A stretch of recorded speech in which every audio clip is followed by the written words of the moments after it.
வணக்கம், welcome back to the channel. மருந்து மகமனோ பக்கத்துல இன்னைக்கு நான் பார்க்க போறோம். நான் முடவாட்டுக்கால் கிழங்கு வச்சு அட்டகாசமான ஒரு அருமையான ரெசிபி பார்க்க போறோம். முடவாட்டுக்கால் கிழங்கு கட்லட். வாங்க எப்படி செய்யறதுன்னு பார்க்கலாம். ஃபர்ஸ்ட் ஒரு 1/2 கிலோ அளவுக்கு முடவாட்டுக்கால் கிழங்கு எடுத்துக்கோங்க. அதுல பாதி அளவுக்கு, அதாவது 1/4 கிலோ அளவுக்கு உருளைக்கிழங்கு எடுத்துக்கோங்க. ரெண்டையுமே வேக வச்சு எடுத்துக்கலாம். ரெண்டையும் தனித்தனியா வேக வைக்கணும், ஒன்னா வேக வைக்க கூடாது.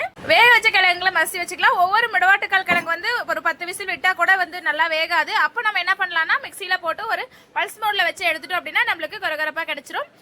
இப்ப மஸ்டி வச்ச 2 கிழங்கையும் எடுத்துக்கலாம். அது கூடவே சின்ன சின்னதா கட் பண்ணி வச்சிருக்க வெங்காயம் எடுத்துக்கலாம். எவ்வளவு சின்னதா கட் பண்ணமோ அந்த அளவுக்கு கட்லட் உடையாம வரும்.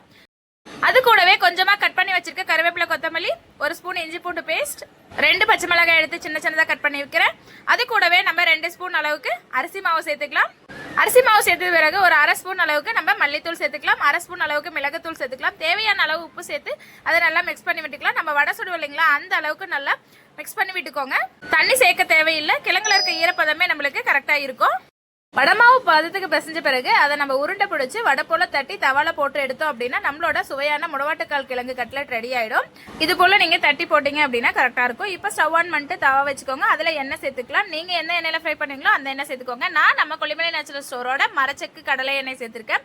அதாவது நம்ம டீப் ஃப்ரை பண்ண போறதுல ஷாலோ ஃப்ரை தான் பண்ண போறோம். அதனால ஓரளவுக்கு எண்ணெய் சேர்த்தா போதும். எண்ணெய் நல்லா சூடான பிறகு இந்த மாதிரி வடை போல தட்டி நம்ம போட்டு எடுத்தோம் அப்படின்னா நம்மளோட சுவையான முடவாட்டுக்கால் கிழங்கு கட்லட் ரெடி ஆயிடும்.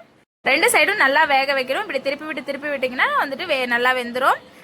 நம்மளோட கொள்ளு தாத்தா பாட்டி காலத்துல அவங்க முடவாட்டுக்கால் கிழங்கு எப்படி எல்லாம் சாப்பிட்டுட்டு வந்தாங்க அப்படிங்கிற முறையை சொல்றதுக்காகவும் 4000 நோய்களுக்கு அருமருந்தாக விளங்கும் முடவாட்டுக்கால் கிழங்குல சூப் மட்டும் இல்லைங்க, பல விதமான ரெசிபிகள் செய்ய முடியும் அப்படின்னு சொல்றதுக்காகவும் நம்ம கொல்லிமலை நேச்சுரல்ஸ் சேனல்ல ஒவ்வொரு வீடியோஸும், அதாவது ஒவ்வொரு ரெசிபிஸும் போட்டுட்டு இருக்கோம்.